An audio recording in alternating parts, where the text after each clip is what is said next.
हरे कृष्णा प्रभु जी। आवाज आ रही है सबको? जी प्रभु। हाँ जी। हाँ जी आ रही है। आज हम्म,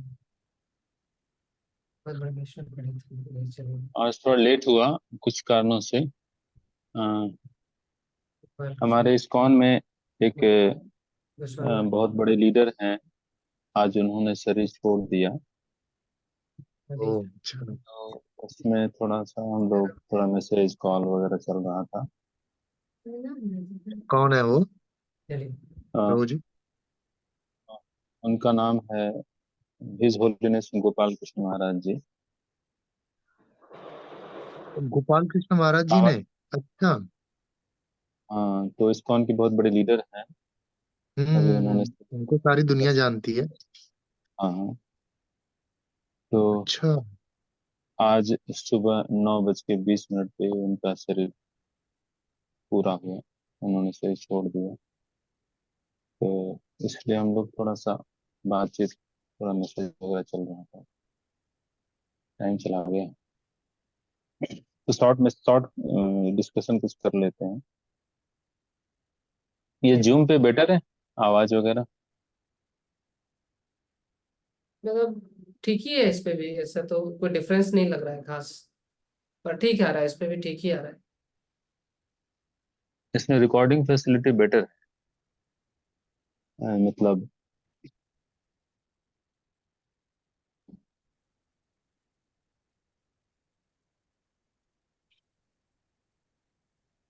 सॉरी कट गया था ठीक। जी।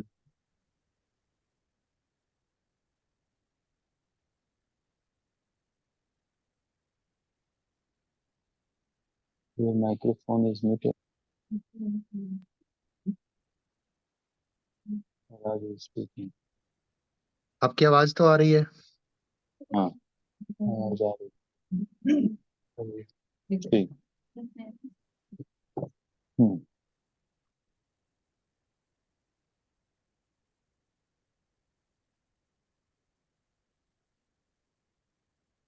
तो हम लोग पिछली बार डिस्कशन कहाँ तक किए थे?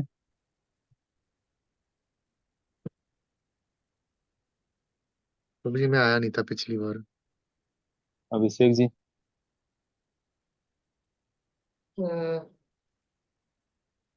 हम लोगों ने 21 बाई 19 20 और 21 तीन श्लोक एक साथ किया था। 19 20 और 21, हाँ 19 20 और 21 किया था दोनों। 19 20 21। अच्छा। हाँ, 21 तक किया था। 22 23।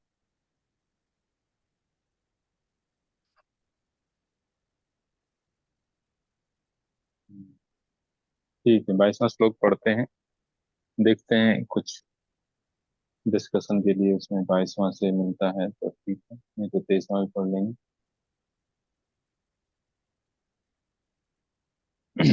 22वां श्लोक।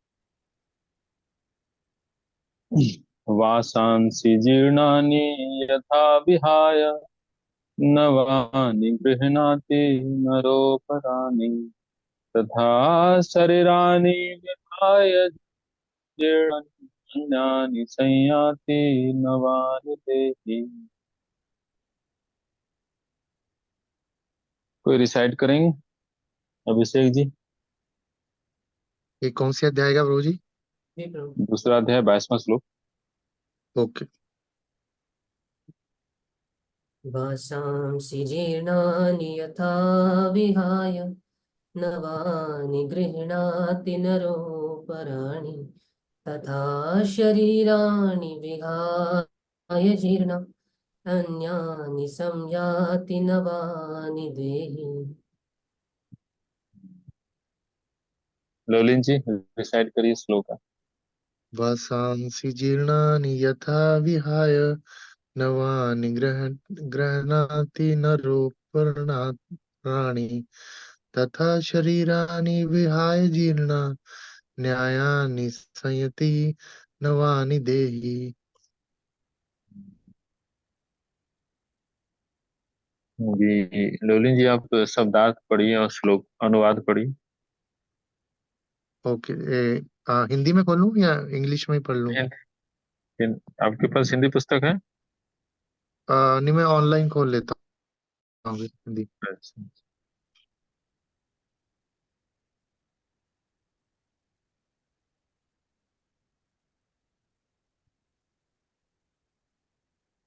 जिस प्रकार से मनुष्य अपने फटे पुराने वस्त्रों को त्याग कर नए वस्त्र धारण करता है, उसी प्रकार मृत्यु होने पर आत्मा पुराने तथा व्यर्थ शरीर को त्याग कर नया शरीर धारण करती है।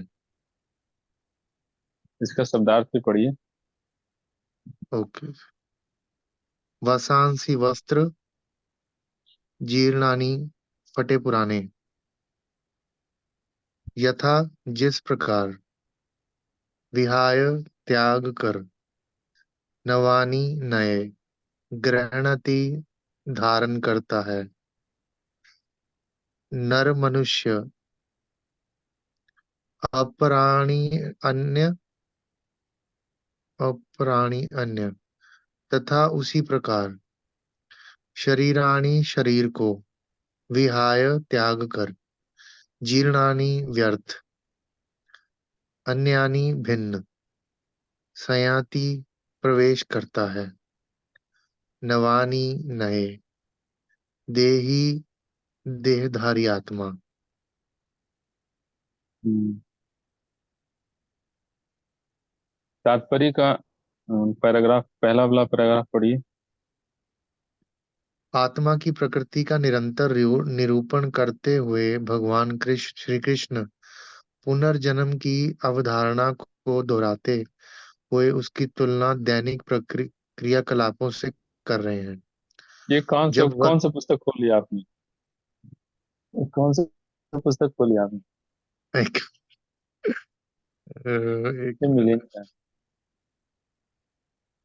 अच्छा, आप कोई दूसरा संस्था का पुस्तक खोल के बैठे हैं? एक मिनट। ये गुरुपा जी का तात्पर्य नहीं है, थोड़ा डिफरेंट है ओके कुछ। ओके, तो मैं वही ढूंढता हूँ, मेरे को लगा शायद वो होगा। हिंदी में ऑनलाइन वो, मैं एक्चुअली बुक नहीं है ना मेरे पास, तो हिंदी में देख रहा हूँ मिल जाए। आपके पास इंग्लिश में है? हाँ जी, इसमें इंग्लिश आ रहा आपके है वो। पास? दस। अच्छा। हम्म,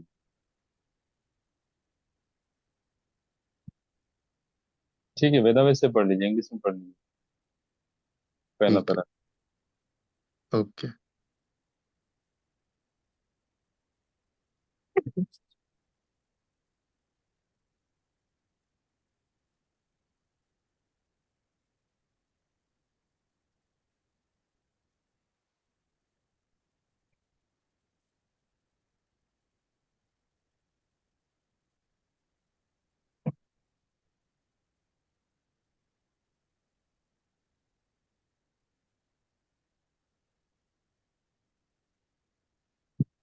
पढ़ी। हाँ जी, बस वही निकाल रहा हूँ। 22, हाँ, ये निकल गया। Change of body by the atomic individual soul is an accepted fact. ये सही है प्रभु जी? हम्म। ठीक है। Even the modern scientist who do not believe in the existence of soul, but at the same time cannot explain the source of energy from the heart, have to accept continuous changes of body which appear from childhood to boyhood and from boyhood to youth and again from youth to old age. From old age, the change is transferred to another body. This has already been explained in a previous verse 2.13. Hmm, Transference of the atomic individual soul to another body is made possible by the grace of the supersoul. The supersoul fulfills the desire of the atomic soul as one friend fulfills the desire of another. In the Vedas, like the Mundak Upanishad as well as the Shveta Upanishad, compare the soul and supersoul to two friendly birds sitting on the same tree. One of the birds, the individual atomic soul, is eating the fruits of the tree, and the other bird, Krishna, is simply watching his friend. Of these two birds, although they are the same in quality, one is captivated by the fruits of the material tree, while the other is simply witnessing the activities of his friend.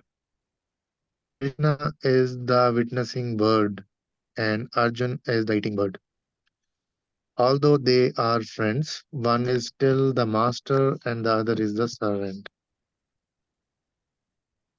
Forgetfulness of this relationship by the atomic soul is the cause of one's changing his position from one tree to another or from one body to another. The Jiva soul is struggling very hard on the tree of material body, but as soon as he agrees to accept the other bird as the supreme spiritual master, as Arjuna agreed to do by voluntary surrender unto Krishna for instructions, the subordinate bird immediately becomes free from all lamentations. Both the Mundak Upanishad 3.1.2 and Shvetasvatar Upanishad 4.7 confirms this. Although the two birds are in the same tree, the eating bird is fully engrossed with anxiety and moroseness as the enjoyer of the fruits of the tree. But if in some way or other he turns his face to his friend, the Lord, and knows his glories, at once the suffering bird becomes free from all anxieties. Arjuna has now turned his face towards his eternal friend Krishna, and is understanding the Bhagavad Gita from him. And thus, hearing from Krishna, he can understand the supreme glories of the Lord and be free from lamentation. Arjuna is advised herewith by the Lord not to lament for the bodily change of his old grandfather and his teacher. He should rather be happy to kill their bodies in the righteous fight, so they may be cleansed at once of all reactions from various bodily activities. One who lays down his life on the sacrificial altar or in the proper battlefield is at once cleansed of all of bodily reactions and promoted to a higher status of life. So there was no cause of Arjuna's lamentation.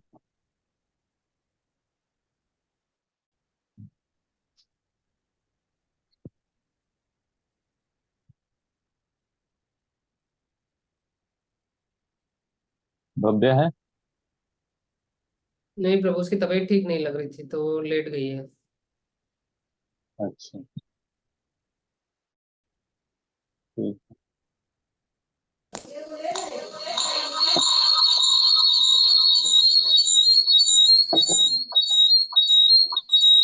Mute कर लीजिए गोविंद जी।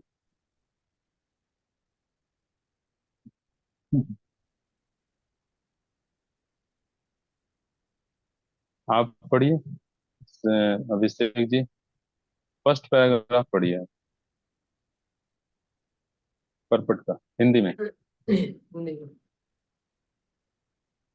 तात्पर्य, अणु आत्मा द्वारा शरीर का परिवर्तन एक स्वीकृत तथ्य है।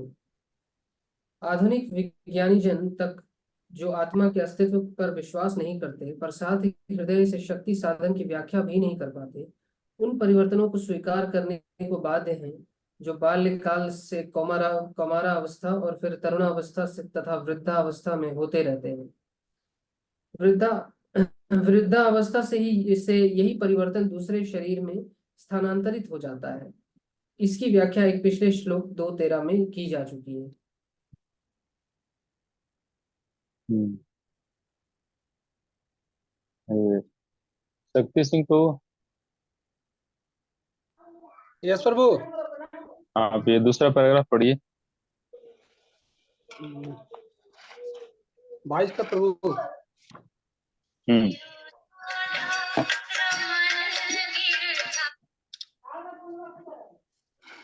यद्यपि दोनों पक्षी एक ही वृक्ष पर बैठे हैं, किंतु फल खाने वाले पक्षी वृक्ष के फल के भोक्ता रूप में चिंता और विषाद में। नहीं नहीं नहीं नहीं, आप दूसरा पैराग्राफ वहां से शुरू होता है, अनु आत्मा के दूसरे शरीर में, दूसरा पैराग्राफ।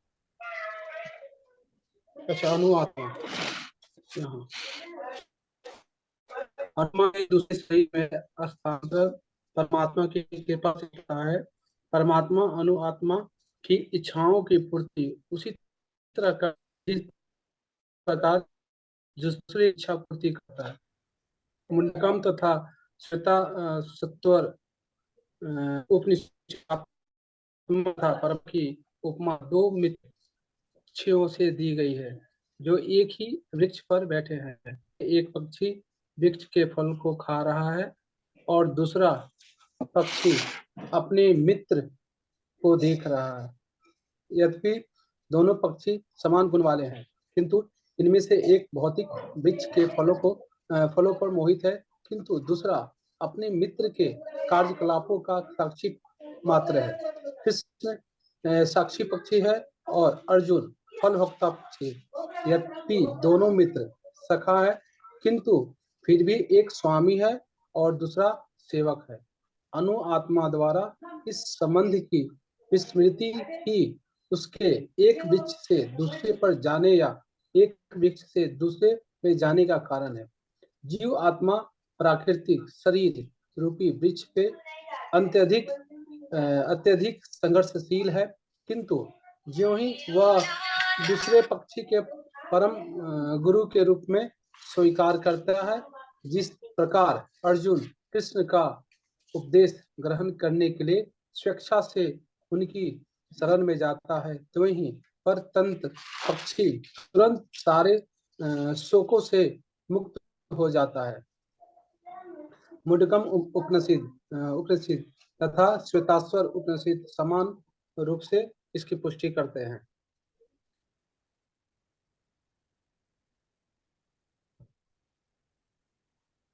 आगे प्रभु।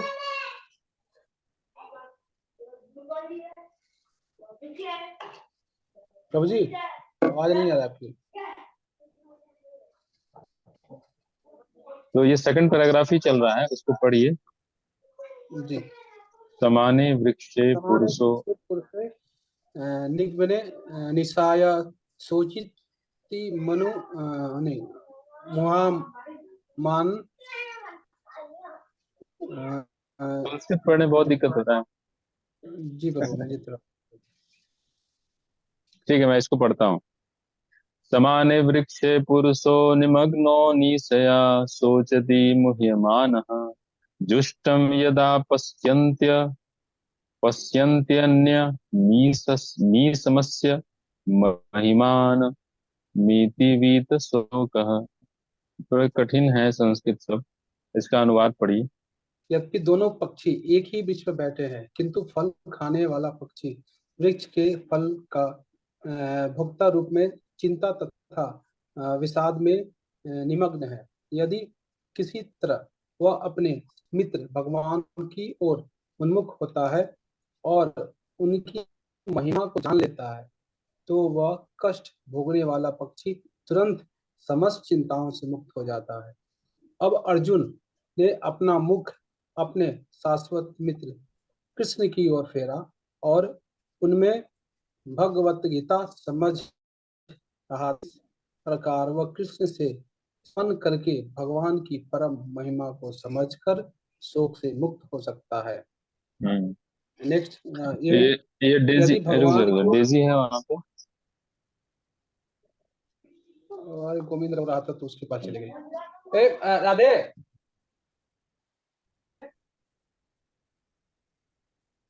तो मोबाइल लेके गए तो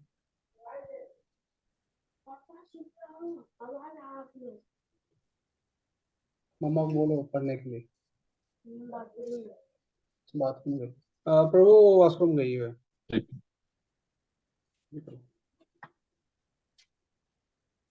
अनम्यूट करो।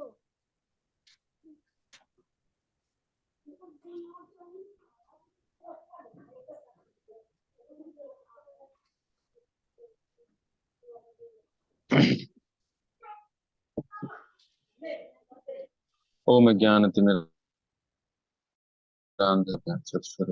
तस्मै श्री गुरुवे नमः। विष्णुपदाय कृष्णाय वेदांत।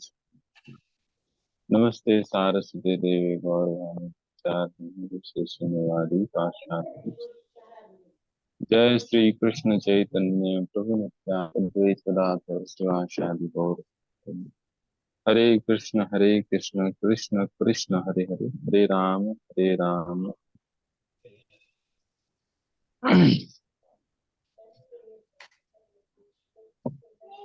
तो मैं आप लोगों से पढ़वा रहा था, मैं सोच रहा था क्या पॉइंट नहीं इसमें से, क्योंकि मैं कुछ तैयारी करके नहीं, क्या तैयारी करके नहीं आया।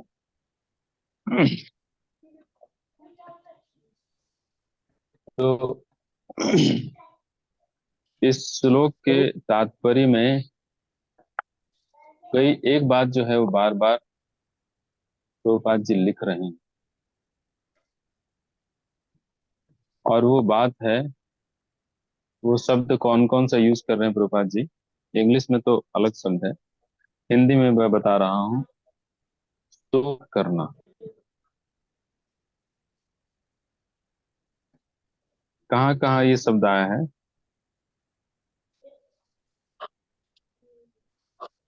प्रभुपाद जी लिख रहे हैं कि तंत्र परतंत्र पक्षी तुरंत सारे शोकों से विमुक्त हो जाता है, फल के भोक्ता के रूप में चिंता साध में निमग्न है, और उनका शोक करना युक्ति संगत है। भगवान की परम महिमा को समझकर शोक से मुक्त हो जाता है। बार बार शोक शब्द प्रभुपाद जी यूज कर रहे हैं। इसमें हमारे लिए एक शिक्षा है जो हमें अपने लिए विचार करने चाहिए।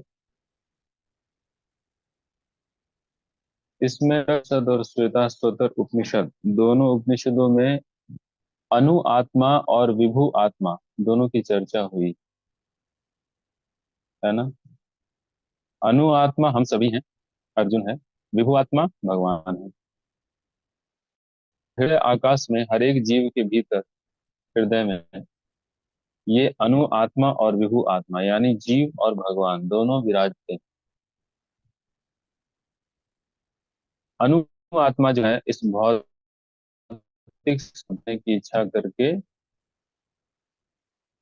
भोग लगा, और विभु आत्मा बस साक्षी रूप में देख रहा है। भगवान जो है विभु आत्मा, वो साक्षी है हर एक कार्यों के, हर एक विचारों के, हर एक भावों के, हर एक इच्छाओं के। तो भगवान साक्षी रूप में देख रहे हैं जीव, लेकिन उससे कोई इस तरह का उनके साथ कोई मतलब अपनी तरफ से उनका कोई फोर्स नहीं है रोकने के लिए। विभु आत्मा है भगवान, चाहे तो वो रुक सकते हैं, लेकिन करने दे रहे हैं क्योंकि उनकी इच्छा है जीव की भोग करना। भगवान फैसिलिटी फैसिलिटी भी अवेलेबल कराते हैं संसार में भोगों के लिए, और जीव को भोग करने देते हैं, थकने देते हैं कि थक जाओ तुम। जब तक तुम थकोगे नहीं, निराश होगे नहीं, और उसके बाद जब भगवान के भक्तों की कृपा से तभी तुम मेरी तरफ मुखातिब हो पाओगे, मेरी तरफ उन्मुख हो पाओगे। तो भगवान प्रतीक्षा करते हैं और साक्षी रूप में बस देखते रहते हैं जीव को, उसके साथ कोई जबरदस्ती नहीं करते।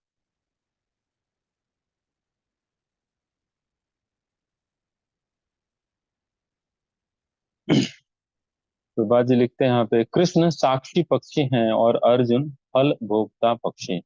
यद्यपि दोनों मित्र हैं, किंतु फिर भी एक स्वामी है और दूसरा सेवक। तो जीव जो है, जो अणु आत्मा है, वो उसकी स्थिति क्या है, भगवान है इसकी स्थिति, और भगवान स्वामी है। अनु आत्मा द्वारा इस संबंध की विस्मृति ही उसके एक वृत्ति से दूसरे पर जाने या एक शरीर से दूसरे में जाने का कारण है। जीव तब तक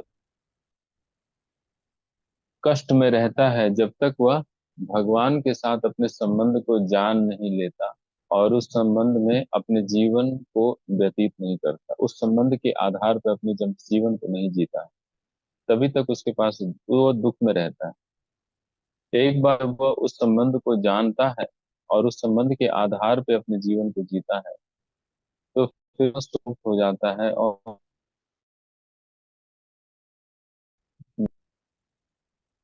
ये है स्थिति।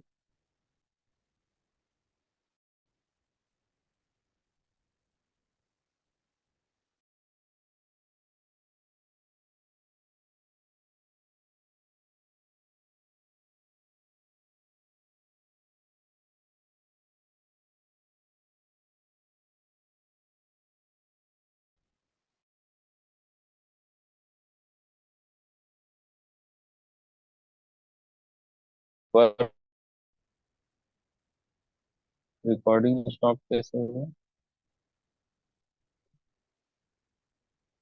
तो एक बार उनके शिष्य ने प्रभुपाद जी से पूछा कि कितना समय लगता है किसी को कृष्ण भावना भावित होने में। तो प्रभुपाद जी ने बोला था 1 मिनट। प्रभुपाद जी का कहना था एक प्रकार से वही चीज यहाँ पे प्रभुपाद जी यहाँ लिख रहे हैं कि ज्यों ही दूसरे पक्षी को या एक पक्षी दूसरे पक्षी को परम गुरु के रूप में स्वीकार करता है, या फल फल भोक्ता पक्षी साक्षी पक्षी कृष्ण को परम गुरु स्वीकार करता है, त्यों ही परतंत्र पक्षी तुरंत सारे शोकों से विमुक्त हो जाता है। तो सारे दुखों और कष्टों और चिंताओं से मुक्त होने का प्रभुपाद जी बहुत ही क्विक सोल्यूशन दे रहे हैं। तो करो और मुक्त हो जाओ। तो शरण ग्रहण करने की बस देरी है, तो हमारी तरफ से ही सारी देरी हो रही है।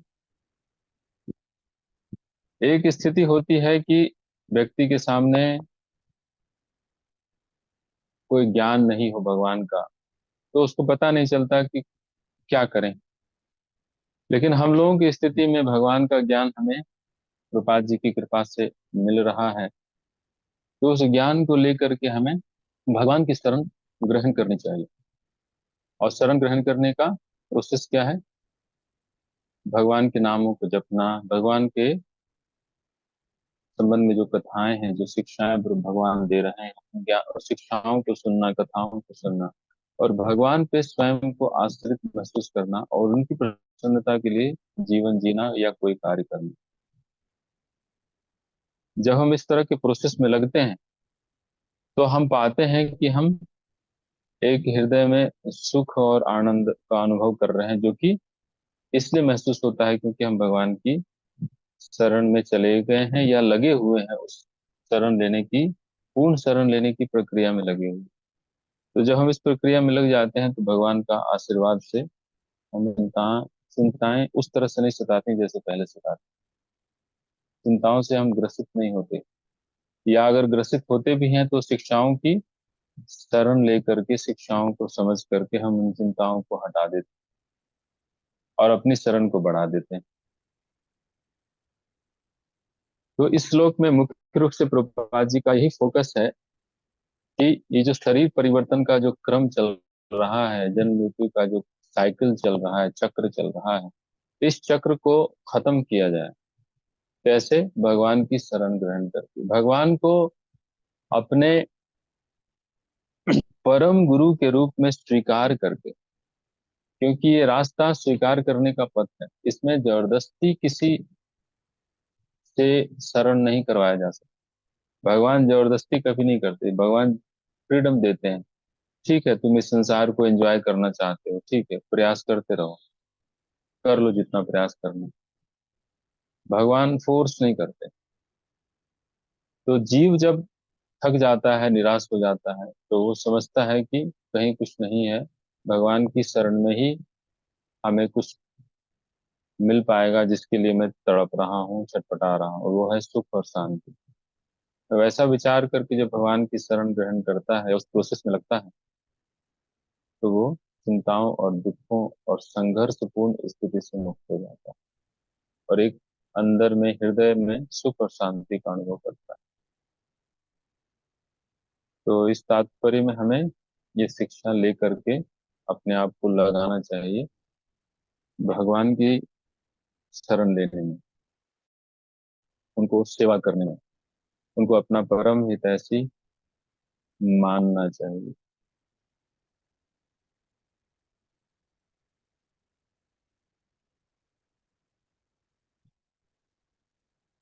यद्यपि दोनों पक्षी एक ही वृक्ष पर बैठे हैं, किंतु फल खाने वाला पक्षी वृक्ष के फल के भोक्ता रूप में चिंता तथा विषाद में निमग्न है। चिंता और विषाद में निमग्न है मतलब पूरी तरह डूबा हुआ है। और वो क्यों? क्योंकि वो भोग करने में लगा हुआ है। भोग ही हमारे चिंताओं और दुखों का स्रोत है। हमारी जो भोग वासना है, इस संसार को भोग करने की जो इच्छा है, वो इच्छा ही स्रोत है हमारे सारे दुखों का। और ऐसा लगता है कि दूसरा व्यक्ति हमें दुख दे रहा है, लेकिन वास्तव में हमारी अपनी ही भोग इच्छाएं हमारे दुखों का स्रोत बनी हुई। और इस बात को हमें बार बार समझाएंगे भगवान। इस गीता में तीसरे अध्याय में ही भगवान बोलते हैं, काम ईश क्रोध ईश रजोगुण समुद्भव महासनो महापापमा विद्धि एनम इह वैरिणम आवृतम ज्ञानम एतेन ज्ञानिनो नित्य वैरिणा। इस तरह से जो श्लोक हैं भगवान के, इस इसकी तरफ इंगित करते हैं कि हमारा असली शत्रु कौन है। हमारे भीतर ही हमारा असली शत्रु है, जो है भोग वासना, इंद्रिय तृप्ति की इच्छा, इस संसार को भोगने की इच्छा, इस शरीर को भोगने की इच्छा। ये जो इच्छा है, यही हमारे दुखों का स्रोत है, दुखों का कारण। लेकिन हम दूसरों को दुखों का कारण बना करके हम बचना चाहते हैं, निकलना चाहते हैं कि मैं दोषी नहीं हूँ, दूसरा व्यक्ति हमारे दुखों का कारण। उस व्यक्ति ने मुझे अपमान किया, उस व्यक्ति ने मुझे परेशान किया, इसके कारण मैं दुखी हूँ। लेकिन ये सब कारण जो है वो झूठे कारण है। भगवान इन सब झूठे कारणों पे कोई ध्यान नहीं देते। भगवान तो असली कारण पे चर्चा करते हैं अपनी गीता में कि असली कारण क्या है तुम्हारे सारे दुखों का, और वो है तुम्हारे भीतर की वासना, भोग इच्छा। नहीं तो क्यों ये प्रवचन तीसरे तीसरे अध्याय के श्लोकों में कर रहे हैं भगवान। कई श्लोकों में भगवान ने इस बात को रखा है कि कौन है हमारा असली शत्रु। मैं पढ़ता हूँ उसमें से एक दो। 37वां में पढ़ के बताया था 3.37, काम एष क्रोध एष रजोगुण समुद्भव महासनो महापापमा विद्धि एनम इह वैरिणम। 37वें श्लोक में बोल रहे हैं। फिर 39वें श्लोक में बोल रहे हैं, आप ये तेना ज्ञानिनो नित्य वैरिणा काम रूपेण कौन्तेय दुष्पूरेण अलनेन च। इसका अनुवाद है, ज्ञान में जीवात्मा की शुद्ध चेतना उसके काम रूपी नित्य शत्रु से ढकी रहती है, जो कभी भी तुष्ट नहीं होता और अग्नि के समान जलता रहता है। तो ये सारे श्लोक फिर भगवान बोल रहे हैं, इंद्रियाणि मनोबुद्धिर अध्याधिष्ठान उच्यते एतैर्विमोह्यत्येष ज्ञानम आवृत्य देहिनम।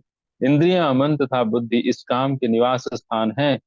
इनके द्वारा यह काम जीवात्मा के वास्तविक ज्ञान को ढक कर उसे मोहित कर लेता है। इस तरह से कई श्लोकों में भगवान ने हमारे असली शत्रु जो कि है एंजॉइंग टेंडेंसी, उसकी चर्चा की।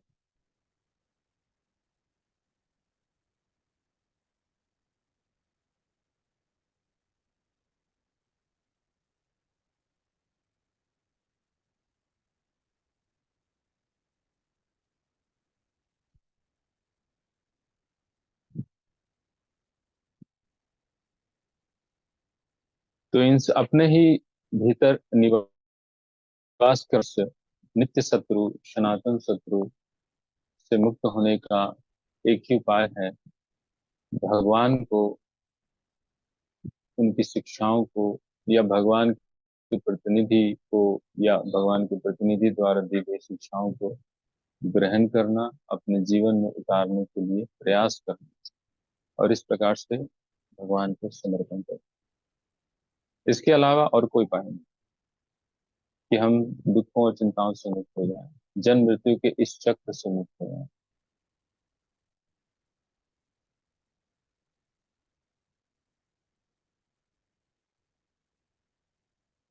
आप लोग का कोई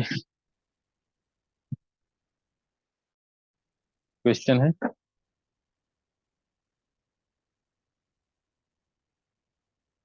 लवलिन जी? हाँ, गोविंद जी, डेजी है क्या? हरे बोलिए। कृष्ण प्रभु जी। गोविंद हाँ, कौन लिख दिया है? ये गोविंद उसमें लिख के आ रहा है। अच्छा, गोविंद आ रहा है, मुझे यहाँ भी दिख रहा है।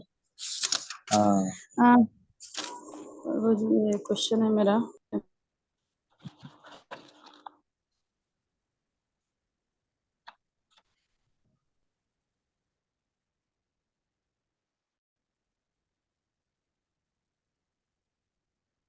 आवाज नहीं आ रहा आपका। हाँ प्रभु, मैं बोल रही हूँ, मैं लिखी थी वही निकाल रही। अच्छा, प्रभु जी, चैप्टर 2 से है मेरा प्रश्न। हम्म, प्रभु जी, ये जो अर्जुन को कृष्ण जो समझा रहे हैं कि वयोवृद्ध का वध नहीं करना, मतलब अर्जुन बोल रहे हैं वयोवृद्ध का वध नहीं करना चाहिए, उनका वध करने से हमारा पुराना संस्कार जो परंपरा है, परंपरा खत्म हो जाएगी।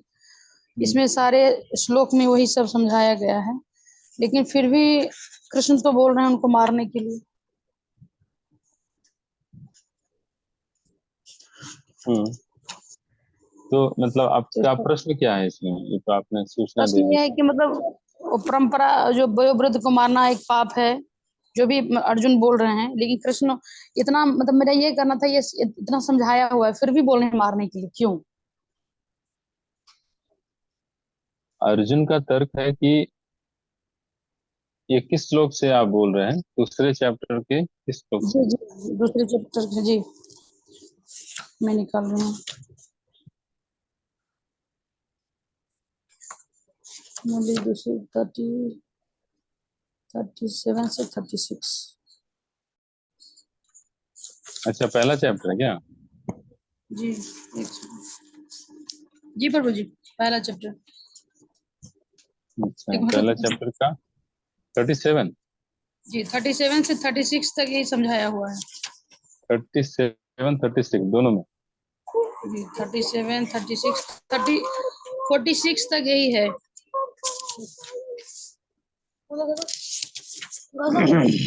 46 तो है। अच्छा,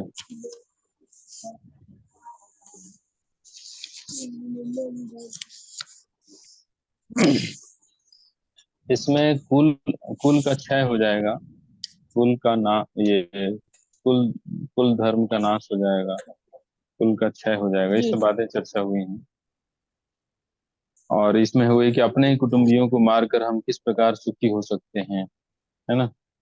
जी ये 36वां जी जी श्लोक में, 36वां श्लोक में है, अपने ही कुटुंबियों को मारकर हम किस प्रकार सुखी हो सकते हैं। 1.36 में है, स्वजनम ही कथम हत्वा जी सुखिनः श्याम माधवः, ये है।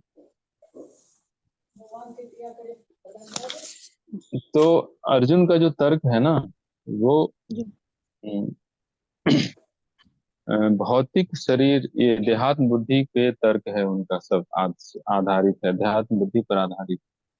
वो जी देख रहे हैं कि परिवार के लोग हैं, हम इनके साथ पले बढ़े हैं, तो इनके साथ ही हम सुख और दुख का आनंद अनुभव करते हैं। सुख और दुख का, सुख का आनंद और दुख का अनुभव दोनों ही हम परिवारजनों के साथ ही करते हैं। तो ये चले जाएंगे तो मैं राज्य का सुख किसके साथ भोगूंगा? वो सुख भोगने की इच्छा रख रहे हैं, उस भाव से वो बोल रहे हैं। वो धर्म क्या क्या है इस विचार से नहीं बोल रहे हैं। एक क्षत्रिय का धर्म है युद्ध करना, धर्म युद्ध करना। एक क्षत्रिय का धर्म है धर्म युद्ध मतलब सही कारण से कोई युद्ध को किया जाता है तो धार्मिक कारण से, अगर कोई युद्ध किया जाता है तो वो धार्मिक युद्ध होता है। लेकिन जब हम अपने मनमाने तरीके से युद्ध करते हैं तो उसको धार्मिक युद्ध नहीं बोलते और वो धर्म युद्ध नहीं होता। लेकिन भगवान स्वयं जो धर्म के परम अधिकारी हैं वो वहां उपस्थित हैं और वो आदेश दे रहे हैं अर्जुन को कि तुम युद्ध करो। ये सारी व्यवस्था मैं किया हूँ युद्ध का, और मैं चाहता हूं कि तुम युद्ध करो और अपने क्षत्रिय धर्म का पालन करो। लेकिन अर्जुन बोल रहे हैं कि मैं युद्ध नहीं, क्योंकि मेरे ये सगे संबंधी हैं, मैं इनको मार करके कैसे सुखी हो सकता हूँ। इस तरह का तर्क दे रहे हैं जो कि शरीर पे आधारित है। शरीर का नाश हो सकता है, आत्मा का नाश नहीं हो सकता। और जो नाम शरीर है उसके लिए अपने धर्म को छोड़ना गलत। अपने क्षत्रिय धर्म को छोड़ करके वो उनके साथ अपने भौतिक शरीर संबंध से, आप भौतिक शरीर पे आधारित जो संबंध है उस संबंध का सुख लेना चाहते हैं। धर्म को छोड़ करके भौतिक सुख लेना चाहते हैं, जो कि गलत। धर्म का पालन करते हुए जो सुख प्राप्त हो जाता है उसे प्राप्त करना या लेना ठीक है, गलत नहीं है। जैसे हम लोग अपने धर्म का पालन करते हैं, नाम जप करते हैं, प्रसाद ऑफर करके प्रसाद पाते हैं, प्रसाद पाने में सुख महसूस होता है कि नहीं? लेकिन वो अधर्म नहीं है, क्योंकि हमने भगवान का नाम जप किया, सुबह की साधना की, फिर भगवान को ऑफर किया, भोजन को प्रसाद ग्रहण किया। तो ये सब धर्म के अनुसार कार्य हो रहा है और उसमें कुछ सुख और आनंद हमें प्राप्त हो रहा है, तो वो गलत नहीं। लेकिन धर्म छोड़ करके हम केवल 9 बजे पहुंच जाए हॉल में और सुबह दिन भर सोते रहें सुबह से लेकर के, तो यह धर्म हो जाएगा। क्योंकि हमारा सुबह उठ के पहले भगवान का नाम धर्म था, वो सीधे 9 बजे खाने पहुंच गए प्रसाद हॉल में, तो ये गलत हो जाएगा। हाँ, अगर तबीयत खराब है तो दूसरी बात हो जाती है। लेकिन तबीयत नहीं खराब है, केवल आलस के कारण, क्योंकि मन में इच्छा नहीं हो रही उठने की, जाने की, और हम नहीं जाते और सोते रहते हैं या ऐसे ही पड़े रहते हैं बेड पे, तो वो कार्य फिर गलत हो जाता है। कि केवल खाने के लिए जिंदा है कोई, भगवान का नाम जपने के टाइम में लेटे रहे या नहीं जप किया, अभी हम वो जो कि हमारा मुख्य धर्म था, और उसको छोड़ करके 9 बजे फिर अपने जीवा की तृप्ति के लिए चले, ये गलत हो जाए। तो अर्जुन उसी मूड में काम बोल रहे हैं इन सब बातों, कि मेरे बंधु बांधव हैं, मैं इनको क्यों क्यों मारूं, क्योंकि उनके साथ उनको राज्य का, अपने धर्म को छोड़ के आनंद लेने की बात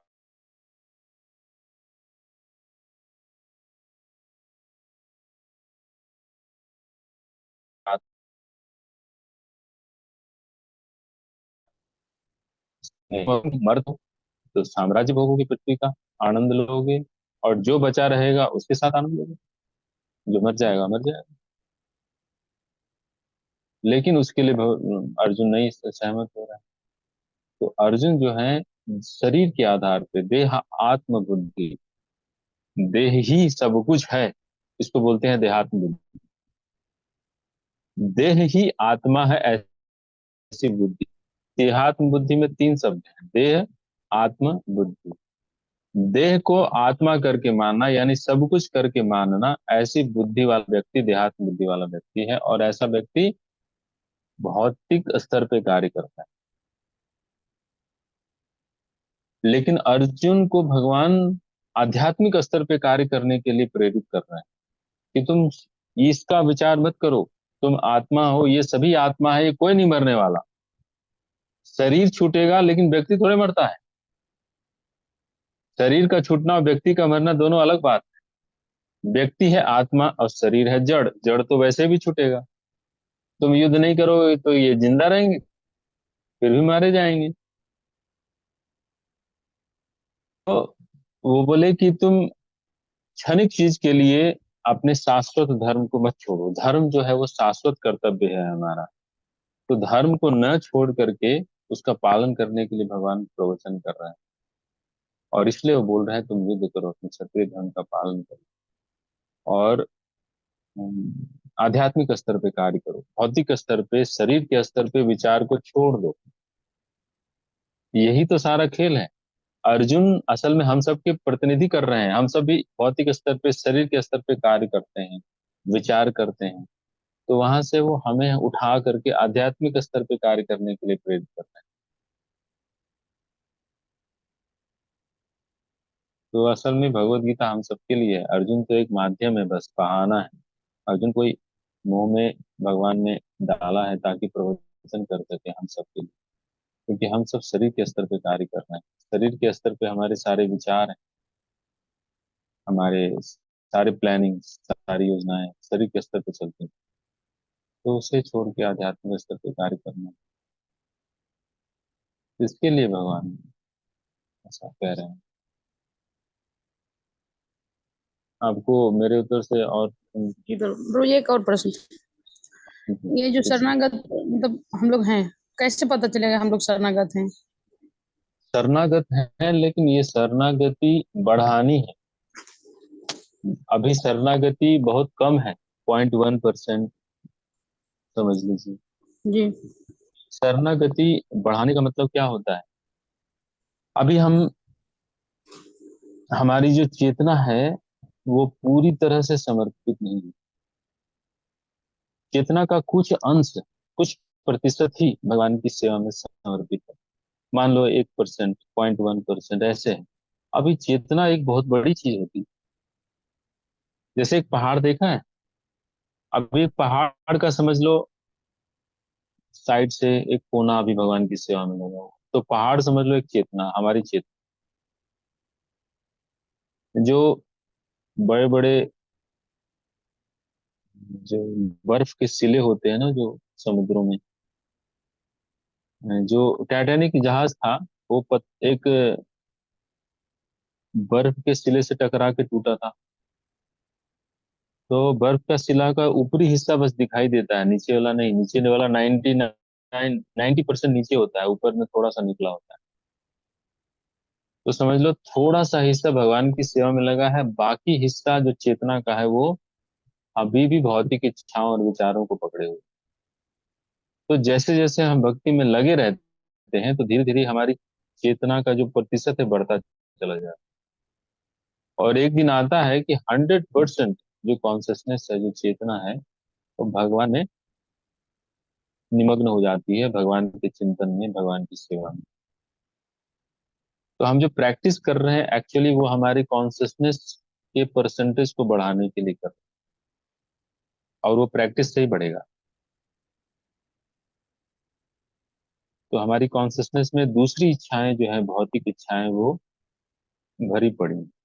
लेकिन अभी कुछ माला का नाटक कर रहे हैं, हरे कृष्ण कृष्ण कृष्ण, लेकिन अंदर में इच्छा चल रहा है, पनीर सब्जी कल नहीं मिला था, थोड़ा सा ही मिला था, कल वो आदमी दे नहीं रहा था प्रसाद, कोई सर्विंग कर रहा हो, एक रसगुल्ला ही दिया, दो चार खाने की इच्छा थी, मिला नहीं। मतलब भौतिक इच्छाएं, मैं एक उदाहरण दे रहा हूँ प्रसाद का, तो ऐसी बहुत सारी भौतिक इच्छाएं जो अंदर में उमड़ती रहती है हृदय में, लेकिन ऊपर से माला का नाटक चलता है, हरे कृष्ण कृष्ण कृष्ण हरे हरे। तो अभी हमारा जो भक्ति है नाटक है। लेकिन एक समय आएगा कि ऊपर से और अंदर हृदय से भी हमारी भक्ति उमड़ेगी। समय लगेगा, लेकिन होगा। ये नाटक गलत नहीं है, ये नाटक सही है, चलना चाहिए। ये नाटक ही धीरे धीरे एक दिन सत्यता में परिवर्तित हो जाएगा।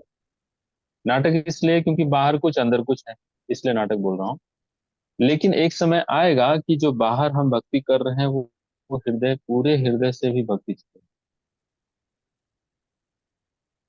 तो क्योंकि पूरी चेतना हमारी कृष्ण भावना मय हो जाएगी। कृष्ण भावना मय, मय मतलब सैचुरेटेड विथ कृष्ण भक्ति। The day will come, that our consciousness, when our consciousness saturated or with the feelings for Krishna, एक दिन आएगा। लेकिन वो दिन लाने के लिए हमें इस तरह से गुजरना पड़ेगा, प्रयासों से, संघर्षों से, और तब वो दिन देखने को हमें प्राप्त हो। नहीं तो ऐसे ही अगर हम ये नहीं करें और बोले कि नहीं, एक दिन हम माला तब करेंगे जब हम पूर्ण शुद्ध भक्त हो जाएंगे, तब माला शुरू करेंगे, तो वो कभी नहीं होने वाला। प्रोसेस से ही तो शुद्ध भक्ति प्राप्त होगी। कई लोग बोलते हैं ना कि जब भगवान बुलाएंगे, माला करूंगा तो ऐसा करूंगा कि भगवान ही याद रखेंगे, और जब भगवान बुलाएंगे, पालकी भेजेंगे, तब मैं मंदिर आऊंगा। वो इस तरह की जो हवा हवाई बातें करना, हमारी इच्छा हो रही है, हमारे जीवन में कष्ट आया, भगवान की इच्छा, भगवान को पुकारने की, उनको देखने की इच्छा हो रही है, मंदिर आना चाहिए। 10 मिनट टाइम मिले, एक माला जप करना चाहिए। वही धीरे धीरे धीरे धीरे बढ़ते चला जाता है, वो एक माला ही इस 16 माला में तब्दील हो जाता है। अभी थोड़ी सी इच्छा भगवान के लिए होती है, फिर हमारा पूरा हृदय ही इच्छा करता है भगवान की सेवा करने की, भगवान को सुनने के लिए, भगवान के भक्तों को सुनने के लिए, भगवान को पूर्ण समर्पण करने के लिए। तो पूर्ण समर्पण शुरुआत होगा थोड़े से समर्पण से ही ना, है ना? क्या कहती हैं? जी। तो आपका प्रश्न क्या था? मैं उत्तर प्रश्न भी क्या प्रश्न था? वैसे हम लोग शरणागत कैसे हैं, इसी के बारे में पूछ रहे थे, कैसे पता चलेगा? कैसे पता चलेगा? तो हम लोग पूर्ण शरणागत नहीं है, शरणागति धीरे धीरे बढ़ती है। तो हम लोग इसमें लगे हुए हैं। अब किसका है, कितने पिछले जन्म का क्या वो कोटा लेके आया है, क्या संस्कार लेके आया है, ये सब बातें मैटर करती हैं। तो धीरे धीरे उसकी शरणागति भी समझ लो संपत्ति की तरह है। संपत्ति जैसे धीरे धीरे बढ़ती है ना, को 1 रुपया सैलरी मिला था किसी को, धीरे धीरे वो 100 रुपए की सैलरी मिलने लगता है, वो 1000, लाख बढ़ते चला जाता है। वैसे ही है भक्ति, जब हम लगे रहते हैं भक्ति के कार्यों में, तो हमारी शरणागति भी बढ़ती है। और रुपया पैसा तो फिर भी क्षणिक वस्तु है, आता है और जाता है, लेकिन शरणागति ऐसी चीज है जो हमारे आत्मा का वास्तविक धन है। और हम आत्मा के साथ ही जाता है ये भगवान के प्रति शरणागति। और ये कोई भी मृत्यु शरणागति का धन हमसे छीन नहीं सकता। हम जो मारते हैं वो मृत्यु के साथ नष्ट हो जाता है, लेकिन आध्यात्मिक धन वो है शरणागति या समर्पण। आत्मा का अपना धन है जो कि आत्मा के साथ ही रहता है, मृत्यु कोई छीन नहीं सका उसे। तो अच्छा है हम उस कार्य में लगे हैं जो देता है इटर्नल प्रॉपर्टी, उस कार्य में लगे हैं। तो इस बात को सोच कर ही थोक ये करना है। कभी कभी हम लोग बोर हो जाते हैं, क्या रोज वही माला करते रहो।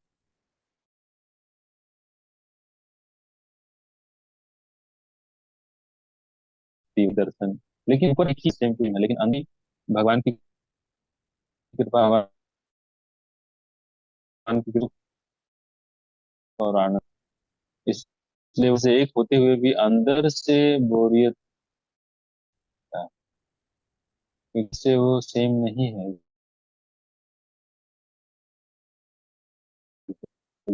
यौवन नव यौवन, तो भगवान के भी ऊपर से बोरियत दे सकती है, लेकिन अंदर से दे नित्य नूतनता,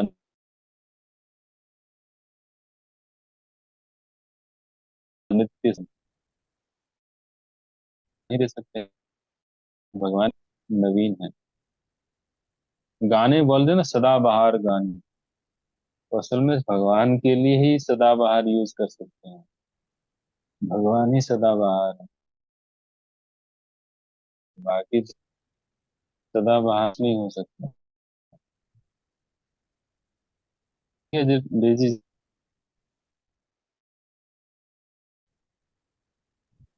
जी नहीं, बोल। और जी आपका कोई प्रश्न? अभी तो नहीं ब्रो, मैं तो 5 मिनट पहले ही आया अभी। हमने जो चर्चा किया सुना आपने? अभी सुना, ये 5 मिनट पहले वाला सुना शरणागति के ऊपर। इनका कैसे हम अपने शरणागत को, मतलब हम कैसे शरणागति पे हमने थोड़ा सा बताया जी। कि वैसे इस श्लोक में जो मुख्य पॉइंट था वो आपने सुना था।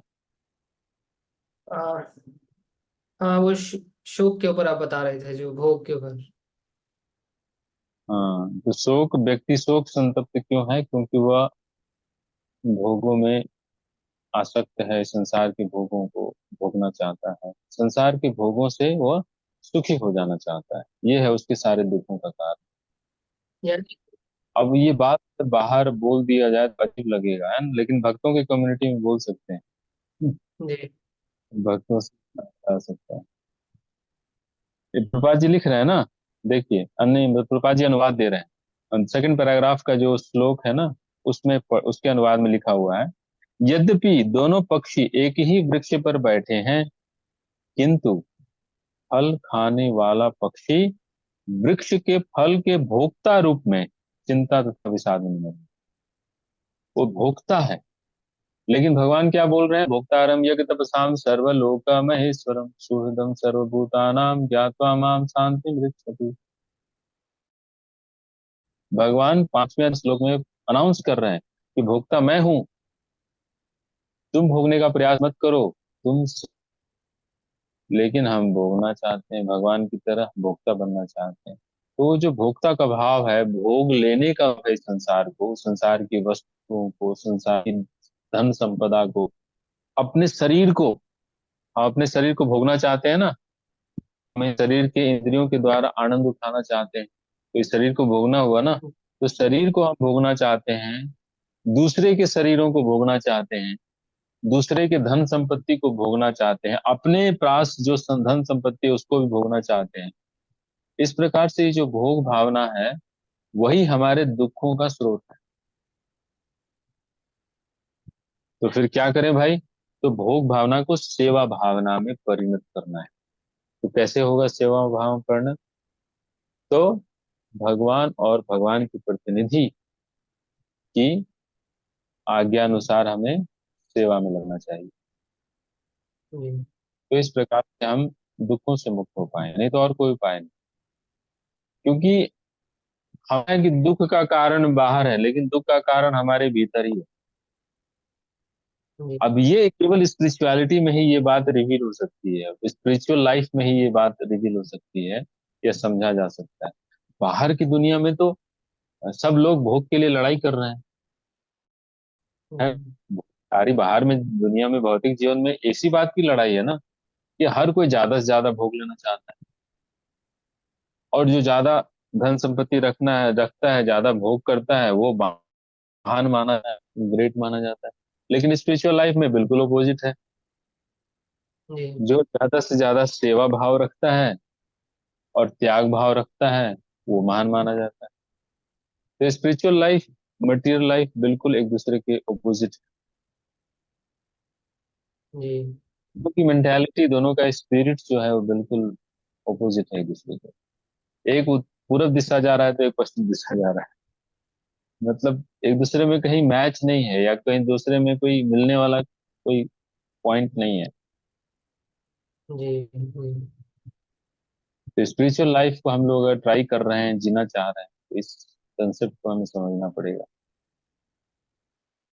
और अब धीरे धीरे भगवान की सेवा में अपने भोग भावना को परिणत करना होगा। और जितना परिणत कर पाएंगे उतना ही ज्यादा हम सुख और शांति हृदय में। जी। एक दिन ऐसा आएगा कि जन्म मृत्यु के चक्र से पूरी तरह हम लोग मुक्त हो जाएंगे, और वैकुंठ धाम भगवान का प्राप्त होगा। आएगा वो दिन। अब कब आएगा? इस जन्म में आएगा, अगले जन्म में आएगा, किस जन्म में आएगा, हमें नहीं पता। लेकिन ये आएगा। इसी रास्ते पे हम लोग आगे बढ़ रहे हैं धीरे। जी। जी। तो इस श्लोक के तात्पर्य बड़ा है। मुंडक उपनिषद, श्वेताश्वतर उपनिषद, दोनों में एक ही श्लोक की चर्चा हुई है। स्थाने वृक्षे पुरुषो। इसको कैसे पढ़ेंगे? अभिषेक जी आप थोड़ा रिसाइट करिए, बढ़िया रिसाइट कर। एक सेकंड प्रभु जी, खोल रहा हूँ मैं, एक सेकंड, बंद कर दिया था मैंने। इसका मीटर क्या है? श्लोक है प्रभु जी। ये है ना, श्लोक पढ़े थे उसके तात्पर्य में एक श्लोक है ना, समाने वृक्ष पुरुषो, जो बैठे हैं। अच्छा जी। जी समाने वृक्षे पुरुषो निमग्नो निशाया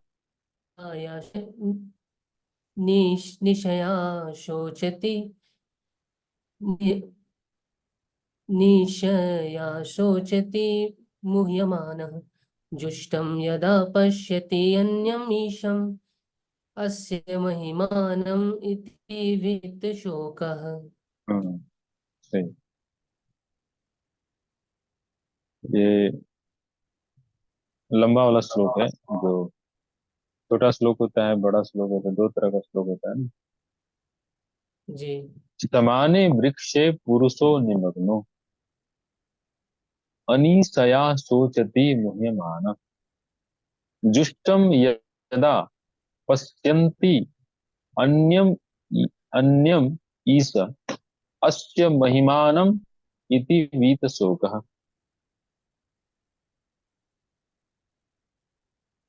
इसका अनुवाद है, प्रभुपाद जी जो कर रहे हैं उसको पढ़ते हैं। यद्यपि दोनों पक्षी एक ही वृक्ष पे बैठे हैं, समाने वृक्षे पुरुषो निमग्नो, एक समाने मतलब एक ही वृक्ष पे दोनों पुरुष बैठे हुए हैं, किंतु फल खाने वाला पक्षी वृक्ष के फल के भोक्ता के रूप में चिंता तथा विषाद में मग्न है।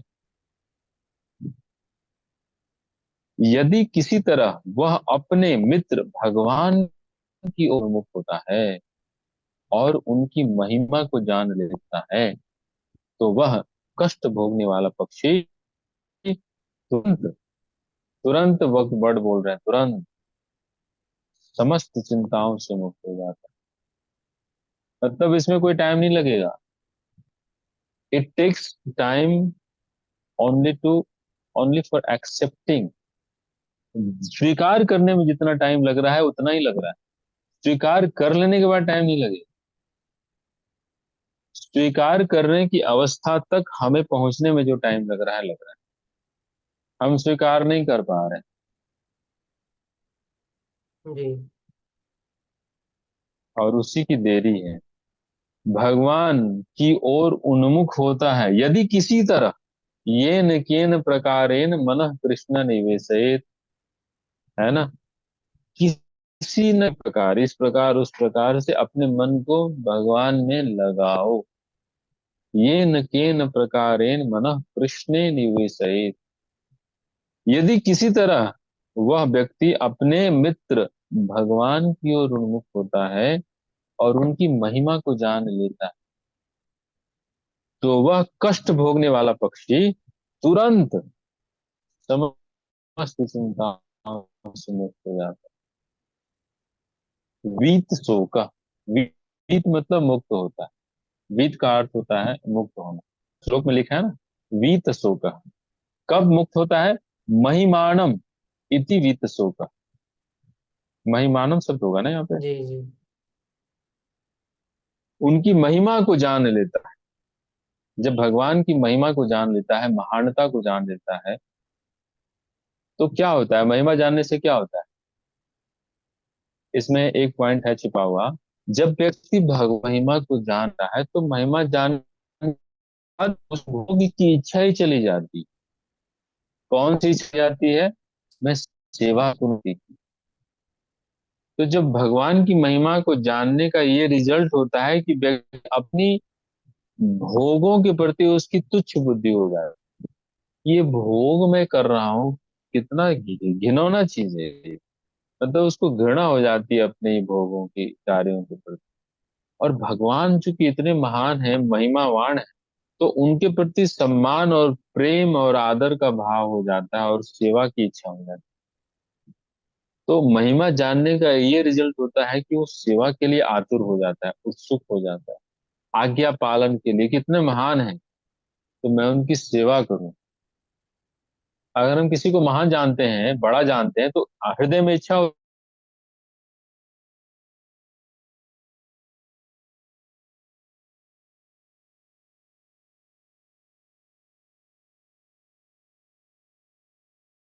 की चिंताओं से मुक्त।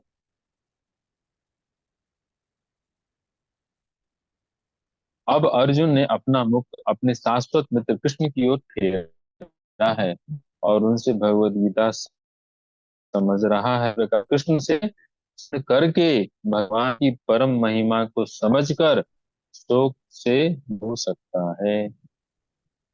तो महिमा समझने में क्या इंपॉर्टेंट है? हियरिंग।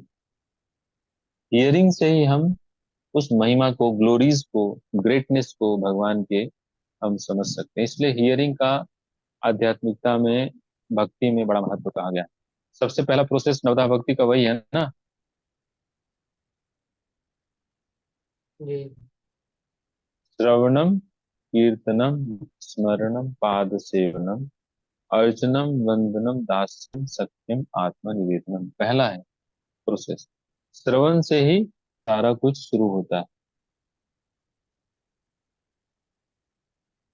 ठीक है, आप लोग का कुछ क्वेश्चन, कमेंट या करेक्शन?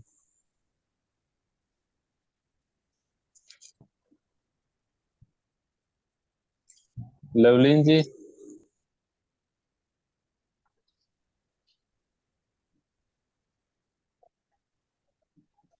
लवलीन जी, लवलीन जी लगता है 12 बजे या सो गए नहीं। रात के 12 बज रहा है वहां पे, जी उनको नींद आ गई इसलिए उनको आवाज नहीं आ रही। हरे कृष्णा प्रभु जी। हाँ जी।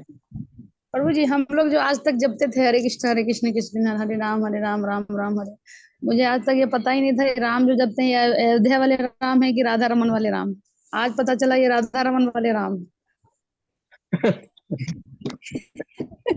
अयोध्या वाले ऐसे राम, अयोध्या वाले राम कोई अलग है क्या? भगवान कृष्ण ही तो है वो। नहीं, मुझे आज बता एक वीडियो आया था, वो एक माता जी बोल रही थी कि नहीं नहीं वो राम नहीं है, ये राधा रमन है, हरे हरे राम जो हम लोग जपते हैं। हमें कोई ऐसा है अंतर क्या? नहीं। हाँ, प्रभुपाद जी ने ही बोला इस बात को कि ये जो राम है ये वो वाले राम ही है। लेकिन हमें ये समझना चाहिए वो जो राम है, अयोध्यापति राम, वो यशोदानंदन राम कृष्ण से अलग नहीं है। दोनों सेम ही व्यक्ति हैं। लेकिन चूंकि जी हम कृष्ण भक्ति में लगे हैं, कृष्ण भक्ति में लगे हैं, इसलिए उसका फोकस थोड़ा डिविएट नहीं हो, इसलिए कृष्ण भक्ति से ही दूसरी चीजों को। तो गुरुपाद जी चूंकि कृष्ण भक्त हैं तो वो कृष्ण भक्ति फोकस करते हैं। राम को, राम शब्द का अनुवाद भी उस तरह से किया। तो उनकी बातों को हमें स्वीकारना चाहिए और ये नहीं अंतर मानना चाहिए कि राम और कृष्ण के अंतर। गुरुपाद जी ने चिंता की है कि राम की व्यक्ति, जी फिर भी लेकिन अर्थ करने की बात ऐसा ही है। खैर जो भी है हमको इसमें ज्यादा नहीं करना है। इस महामंत्र का एक ही अर्थ है कि हे भगवान, हे कृष्ण, हमें अपनी सेवा में लगाइए। हे गुरुदेव, हमें अपनी सेवा में लगाइए, इसका अर्थ। तो अर्थ ज्यादा इम्पोर्टेंट है। अब वो राम, वो है, वो है, इस सब में ज्यादा घुसना नहीं चाहिए। ये सब चीजें बहुत को भ्रमित कर देंगी और जनरली माइंड का इन्हीं सब चीजों में घुसने का इच्छा होता है। एक व्यक्ति प्रश्न किया कि वो शकुनी के नानी का क्या मतलब किस तरह के प्रश्न है, शकुनी की नानी से हमको क्या मतलब है? अब उसका मामा का क्या मतलब, नाम पता करके, एड्रेस पता करके क्या करना है? तो भक्ति में मुख्य रूप से हमें जो शिक्षाप्रद चीजें हैं उसको स्वीकार करके भक्ति में आगे बढ़ना चाहिए। ज्यादा फैक्ट्स या न्यूज इकट्ठा नहीं है, ये सब समाचार है खाली, तो इनसे ज्यादा कोई लाभ नहीं होगा। लेकिन जी इससे जी थोड़ा होगा कि जब आप मंत्र जपते हैं तो प्रार्थना भाव में करें कि हमें अपनी सेवा में लगाइए, हम आपकी सेवा करना चाहते हैं। गुरु से, कृष्ण से ये अनुरोध होना चाहिए जब करते वक्त। क्योंकि सेवा करने से हमारा शुद्धिकरण होगा। ये राम समझ लिए इससे नहीं हो जाए, लेकिन समझने के लिए ये एक सूचना है बस। लेकिन असली है प्रार्थना करना और सेवा। ठीक जी है। प्रभु जी। ओके जी, धन्यवाद। हरे कृष्ण, दंडवत प्रणाम। हरे कृष्ण। श्रीमद् भगवद गीता यथारूप की जय। बिल्कुल। जय। जय।